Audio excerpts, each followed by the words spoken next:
Thank you.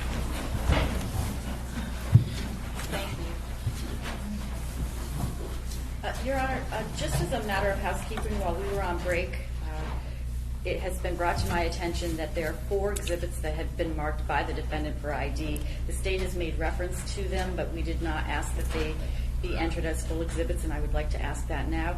I would ask that the ID be struck and these be entered as full exhibits. Exhibit 1C, 1J, 1K, and 1L.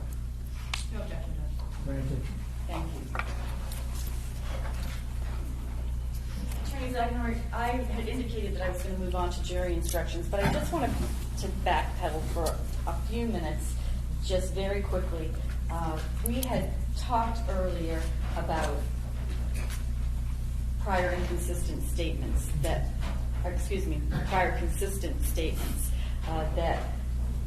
the state may have attempted to try to admit during trial. May I approach the witness? Yes. I'm going to show you what has been marked as State's Exhibit number 2 for ID. Do you recognize this? Yes, I do. And would you agree that a prior consistent statement could consist of a photograph as well as a verbal statement? Arguably, if it's expressive conduct, I think it could. And you say that you recognize this. Do you recall what this is a photograph of? That was a photograph that was provided to us a little bit before the trial. I believe it was taken the night of the incident, and it's either Miss Prout sort of demonstrating what happened on her roommate or vice versa. I'm not sure who's who in that photo, but it's her telling to her friends of what occurred at the building. And demonstrating what occurred with the defendant in this case? Yeah, that's my understanding of what the photo depicts, yes. And do you recall if the state was successful in attempting to enter this as an exhibit at trial? I believe it was excluded. We objected, and I believe it was excluded. Is this another example of the defense prevailing in an attempt to keep damaging evidence from being admitted at trial? I believe so. Thank you. I would ask that the ID be struck and that this be marked as a full exhibit. Without objection. Yes. Thank you. Granted.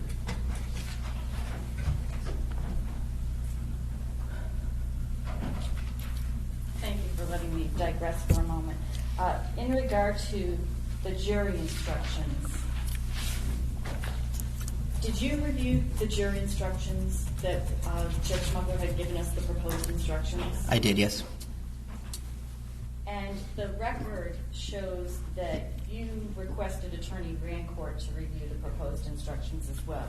Yes, we had discussed that, I think even before the trial started, that would be one of the things she would help us with. And yes, I submitted them to her.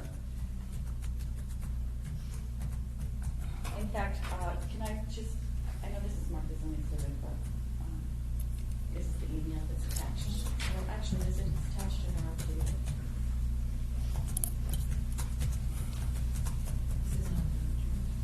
No, that's the email when he's asking me to review.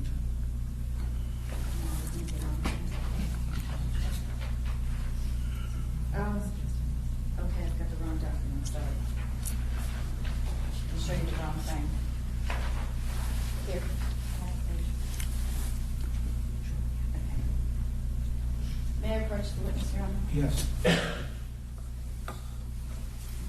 Just going to ask you to take a look at this and see if you recognize this. Yes, these are emails between Attorney Rancourt and I believe the night before the charge conference. Can we just be clear? Is that number 29, just for the record? So I know what we're looking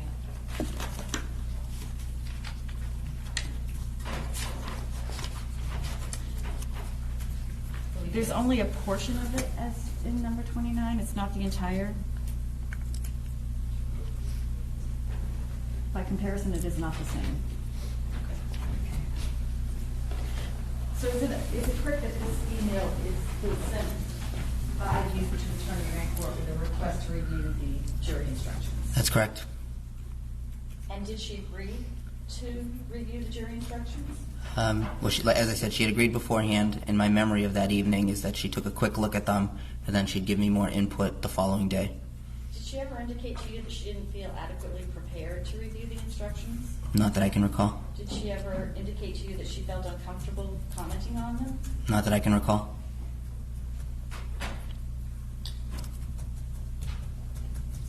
Did you rely entirely upon her review of the jury instructions? No, I took a very close look at them. I believe I did some research into the case law. So it was she and I primarily. So you did your own independent assessment of them? I did. And in your email, there's some conversation about the computer use instruction. Do you recall that? Generally, yes. If I gave you an opportunity to review the jury instruction on the computer use, would that help? You can. I mean, I think I have a good understanding of the general communications between Attorney Rancourt and I. Well, specifically, there's some communication that one or both of you believe that the jury instruction, as the judge proposed it, was favorable to the client. That's correct. Do you recall that? Yes. My memory is that His Honor's proposed jury instructions included language requiring penetration or intent to commit penetration, something along those lines, which I thought went slightly beyond what was actually required under the statute, but we viewed that as favorable because it sort of set the bar a bit higher for the state. And do you recall specifically any other input that Attorney Rancourt may have given in regard to the jury instructions? I remember I think I sent her a case citation regarding whether emission was required under the law. That's all I really recall at this point. Were you satisfied with the input that she provided you? I was, yeah. It was that night. I remember actually I stayed up fairly late looking at the jury instructions. My memory is that night she sort of wanted to do her review a little more fully in the morning, but I felt that my review was adequate, and then when I spoke to her the following morning, I think we're generally on the same page. And when you spoke to her the following morning, what happened the following morning? With respect to the jury instructions? Yes. My memory is that she and I and Attorney Carney were discussing the jury instructions. Attorney Carney was making his closing, I believe, that morning, so he wasn't really involved in that process. She and I were going back and forth, not in a contentious way, but just discussing how to approach it. And I think it was Attorney Carney who said to Jay Rancourt, "Do you want to handle the charge conference?"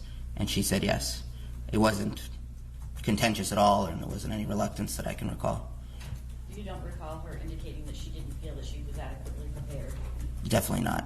I mean, I was prepared, so if she had expressed an unwillingness, I would have done it. Can you comment on why you felt that can you comment any further why you felt that the instructions were favorable to the defendant? I mean, the only, I think, aspect that was favorable was that, I guess, additional penetration requirement.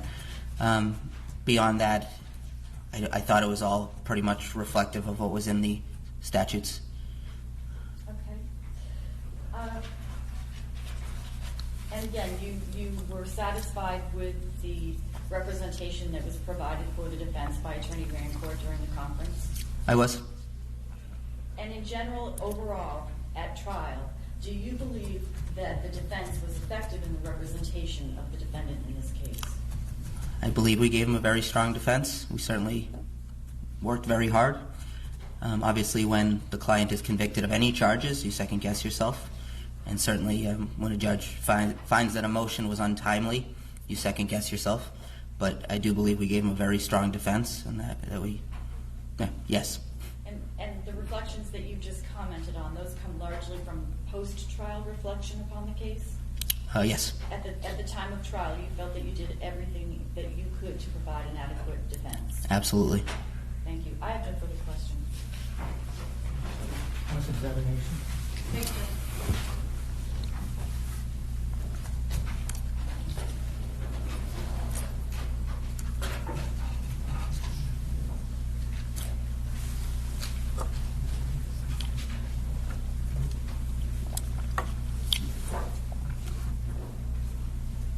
Attorney Zackengor, you entered your appearance on July 31st. I believe that's correct, yes. Jury selection was August 17th. Yes. And you stated on direct that your involvement in the case before that point was minimal. Yeah, I believe I used that word, yes.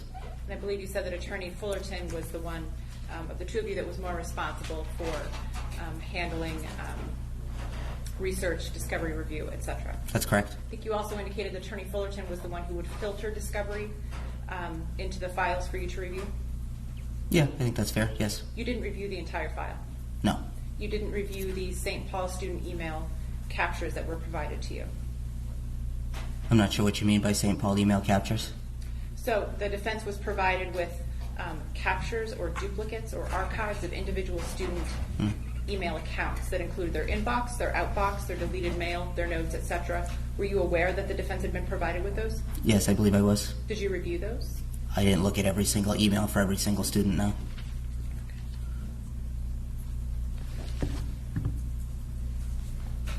Just may I approach the witness?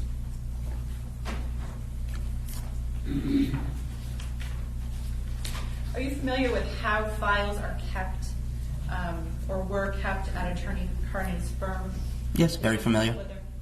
Fair to say that each file had, each electronic file, and I recognize there's also a paper file, each electronic file was broken down with subfiles? Yes. And one of those files would be a legal research file? Typically, yes. Are you aware if there was one in this case? Probably, but I don't have a specific memory. Okay. I'm showing you what's been marked, I believe, as a full exhibit, number 4. I'll ask the clerk to confirm that for me. Do you recognize that document? Yeah, I mean, I can infer that what it is, yeah.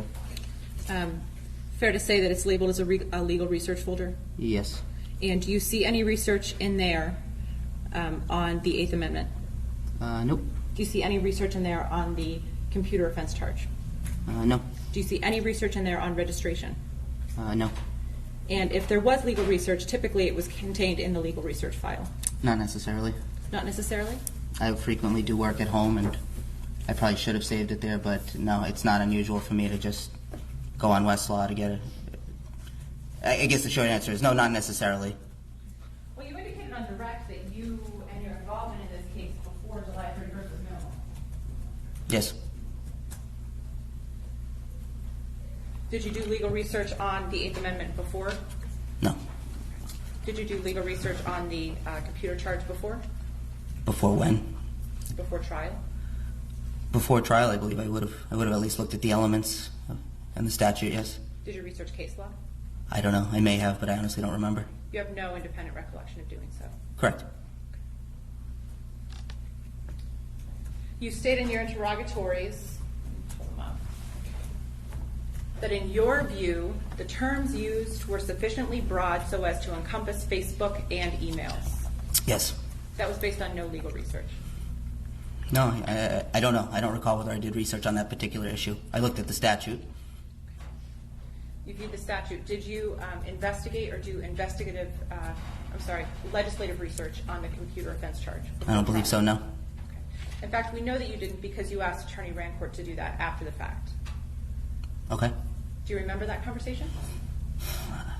I don't know if we asked her or if she volunteered, but I know that she sort of took responsibility for getting the legislative history. We may have asked her.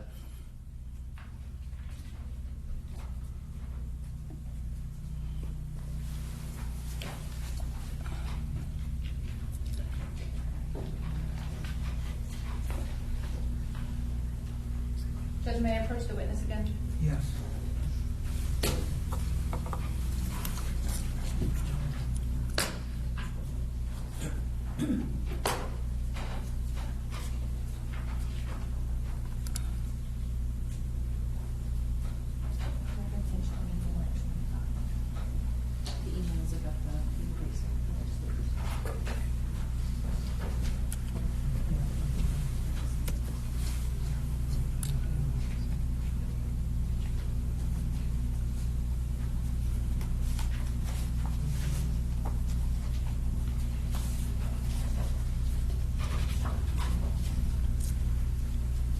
Showing you what's been marked as a full exhibit number 24 and number 25, and I would draw your attention specifically to, I don't think this is what I wanted. Yes, I do, I'm sorry. And number 25, if you could take a look at those and let me know when you're familiar enough to discuss.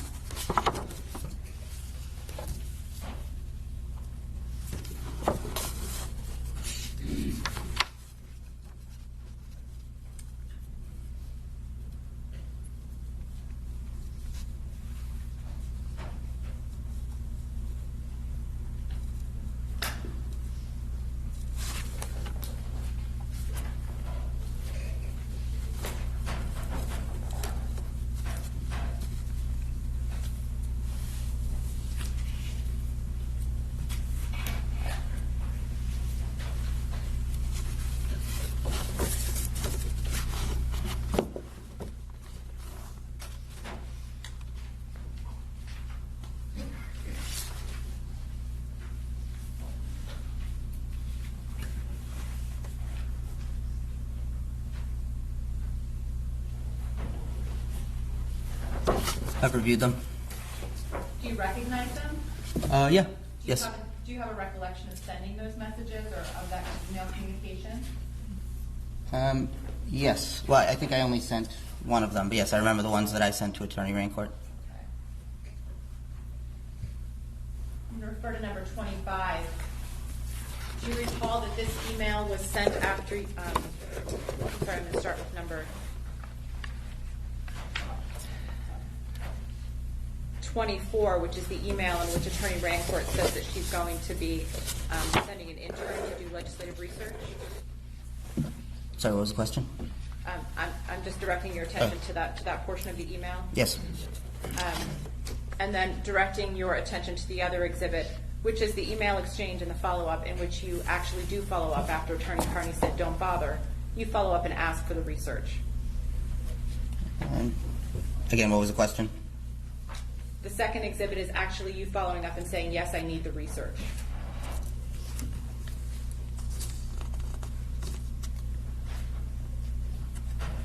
Well, she had sent us the memo, and I had asked her to send us copies of the materials that were referenced in the memo, yes? So fair to say that in the first exhibit where Attorney Carney says hold off, as compared to the second where you're exchanging documents, at some point you did take benefit of her doing or having an extern do that research. That's a fair assessment of that? Yes.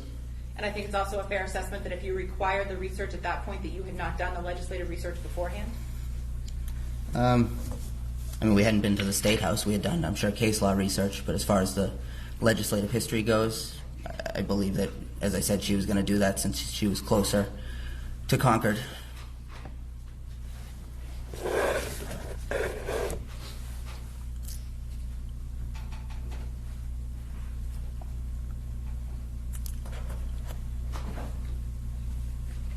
How many meetings did you have with Attorney Rancourt? During what time frame? Well, you entered your appearance on July 31st. Mm-hmm. How many meetings did you have with her between that time and trial? Me personally? I don't know if I ever met with her in person between July 31st and August 17th. I was out of state for a good chunk of that time. Did you meet with her prior to that? Prior to July 31st? I think that was the first time I met with her. I had spoken to her, we had conference calls, but I think the first time I met her in person was August 17th.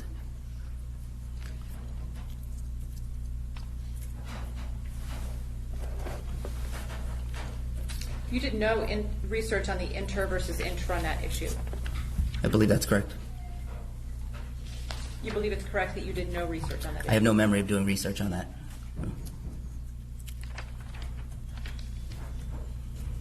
How many years did you work with Attorney Carney? From October of 2012 until August of 2016. So just about 4 years, almost 4 years. And I knew him fairly well before that. Attorney Carney typically vacations for 2 months during the summer, correct? No. You've not known that to be the case? 2 months? Yes. No, that's not been the case during my time with him at all.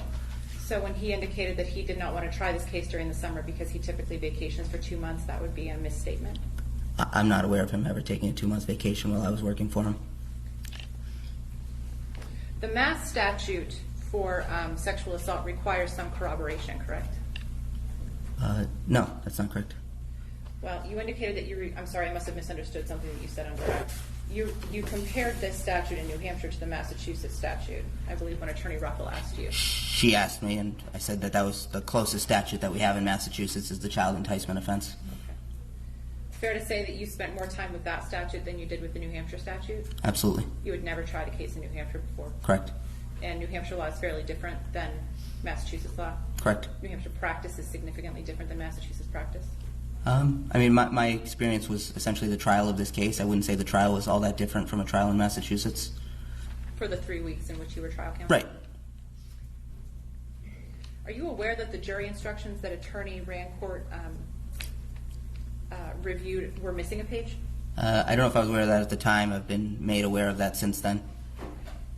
For reference page, exhibit 21. May I approach the witness, Judge? Yes. Thank you.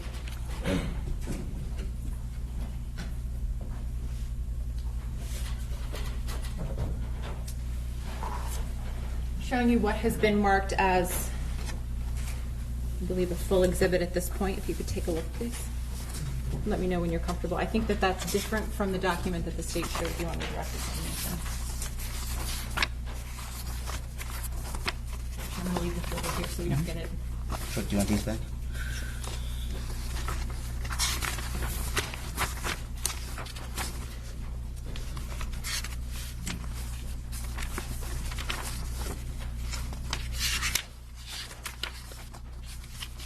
I'm not asking you to figure out which pages. I've looked at it, yeah. Okay. Can you take a look at the actual email that you sent to Attorney Rancourt? And can you read the text of that email for the record, please? So it's from me to Jay Rancourt. It's August 26, 2015 at 8:39 p.m. Hello, Jay. I am attaching the jury instructions in 14 JPEGs. Sorry it is so late. If you have a chance to look at them prior to tomorrow morning, I would appreciate any thoughts you have. Thanks. Sam? So there's nothing in there that says we expect you to manage the conference tomorrow morning? Nope. There's nothing in there that says we are relying on you to review these jury instructions? No. And are you aware that the advice and the terminology and the information she provided you in response to that email was actually legally incorrect? Which aspect of it? That's one of those documents I'm going to be pulling tonight so we can discuss it more in depth tomorrow. So what was the question? Were you aware, or are you aware at this time, that the legal information that she gave you in the follow-up email was legally incorrect? I didn't believe so at the time. Did you research them after she responded back to you? I did my own independent research. Okay. Did she follow up with you beyond what she gave you that evening in email? Well, we discussed it the next morning. You discussed it the next morning. I don't remember. We may have spoken on the phone before court. I'm not sure. I think we did, but I'm not sure. But we spoke here in court. I believe we both might have come in early that morning to talk about it. So in court the day before the jury was charged, you had received a copy of the jury instructions in a chambers conference. Is that accurate?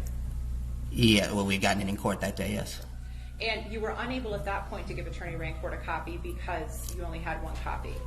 Well, I was here, and I didn't have access to a scanner or a fax machine. But I guess my point is you didn't give her a copy that day in court.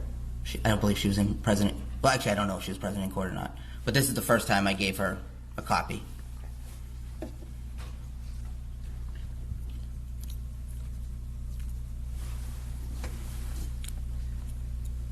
Which communication was the basis for the computer charge? I mean, the state never distinguished whether it was Facebook or whether it was the emails. Was the jury unanimous on what communication it relied upon? I don't know. You don't think it matters? I thought that they were both sufficient independently and individually, so it wasn't a priority for us. Are you aware that a jury has to be unanimous in its verdict? Yes. And on each element of the offense? Yes. And did you consider the communication to be an element of the offense? Yes. But you didn't think it was important to distinguish which communication was the element that the jury had to find by unanimity? I did not. Your theory relied on Owen's testimony? Not entirely, but largely. Largely. But there was a conversation with Owen in which Attorney Carney advised him to not testify. I wouldn't say he advised him to not testify, but he brought up the possibility of him not testifying. Well, that conversation that he had with Owen was what spurred Attorney Rancourt to be brought to court for a lunchtime meeting, correct? Do you recall that? I don't recall if it was lunchtime or what. I can give sort of the background of what I think you're talking about. So our understanding always was that Owen would testify, and that was a basis for the defense. We went into the trial expecting him to testify. I think Attorney Carney even said in his opening that you would hear from Mr. Labrie. During the trial, I think it was early in the morning, I got a text message from Jay Carney. I think it might have been the day before the government or the state was going to rest, where he sort of said, I know I think what he said was, I might be crazy, but maybe Owen doesn't need to testify. I don't know what specific conversation he had with Owen, but I know that day in court, we all sort of kicked around the idea of maybe he doesn't have to testify. And my memory is, I think it was that day after court, he met individually with myself, he met individually with Attorney Rancourt, he met with Attorney Carney, and we all sort of gave our input about whether he should testify or not. Attorney Carney had actually told the jury that Owen was going to testify in his opening. Yes. In your experience as an attorney, does a jury forgive it when an attorney promises a defendant's testimony and doesn't follow through with that? Does the jury forgive it? My own practice, if I was ever going to say that, I would want to be very sure that the defendant was in fact going to testify.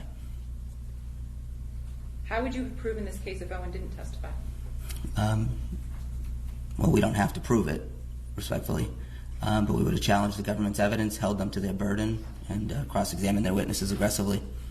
You have to present your defense. I guess I should have said that more specifically. How would you have presented your defense without Owen testifying?